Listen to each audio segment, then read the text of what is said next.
इथं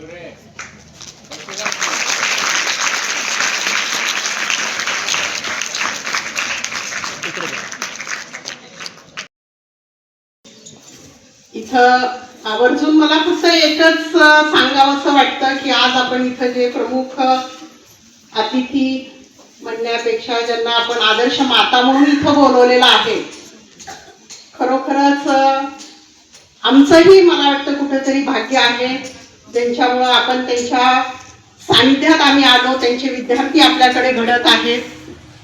जेव्हा जेव्हा सिमरनला किंवा त्यांचा मुलगा होता तेव्हा सुद्धा, आणि आता नवीन आर्शिया आल्यानंतरही असं जाणवतं की आम्हाला जे काही नोकरी मिळालेली आहे किंवा आम्ही जे काही तुम्हाला मार्गदर्शन करत आहोत, आम्हाला ही जी सेवा करण्याची संधी मिळालेली आहे ती फक्त संधी आहे.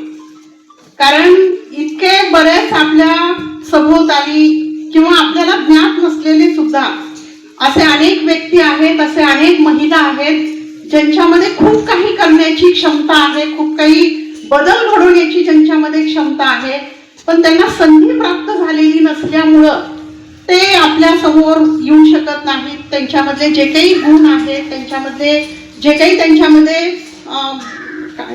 म्हणजे क्षमता आहे, ती क्षमता ते इतरांपर्यंत पोहोचू शकत नाही. जयंती असेल, पुण्यतिथी असेल, कुठल्याही महान विभूतीची आपण सूचना काढलेली नसताना सुद्धा जे उत्स्फूर्तपणे भाग घेत असते, सिमरन पण घेते आणि आता नवीन आलेली आर्शिया सुद्धा घेत असते. म्हणजे त्यांना जे मोलाचं मार्गदर्शन मिळत असतं ते घरूनच मिळत असतं. आपण आता सगळेच इथं शिकत आहोत, आम्ही या पेशामध्ये आहोत, तरी सुद्धा आम्हाला बऱ्याचदा आठवण राहत नाही की कुठल्या तरी म्हणजे विभूतीची अशी कुठली तरी जयंती पुण्यतिथी आहे ते. आणि मग एखाद्या आदल्या दिवशी वगैरे जरी सूचना काढली तरी तिची पूर्ण तयारीनुसार त्या मुली दोघी इथं शाळेमध्ये उपस्थित राहत असतात. खरंच त्यांचं खूप खूप कौतुक आहे. आणि असं वाटतं की फक्त शिक्षणानंच असं काही घडतं असं नाही, त्यांचं शिक्षणही कमीच आहे. मला वाटतं 8वीपर्यंत 9वीपर्यंत त्यांचं शिक्षण झालेलं आहे. आणि तेवढं आता म्हणजे ग्रामीण भागामध्ये त्यांचं शिक्षण झालेलं आहे. म्हणजे त्यांनी कुठल्या परिस्थितीतून शिक्षण घेतलेलं आहे हे आता तुमच्या पुढे म्हणजे लक्षात येतं. पण त्यांनी कसल्याही म्हणजे त्यांच्यामध्ये ज्या काही उणिवा असतील त्या त्यांनी कमी म्हणजे दूर सारून त्यांनी जे काही शिकलेलं आहे, जे काही त्यांना संधी मिळालेली नव्हती ती संधी त्यांनी त्यांच्या मुलींसाठी आवर्जूनपणे ते उपलब्ध करून देतात ते. आणि महत्त्वाचं म्हणजे सगळ्याच म्हणजे कुठला ते धर्माचा विचार करत नाही, कुठल्या जातीचा विचार करत नाही, सगळ्या स्पर्धेमध्ये उत्स्फूर्तपणे त्या म्हणजे स्वतः त्यांच्या मुलांना घडवण्याचं, त्यांना मार्गदर्शन करण्याचं काम करत असतात.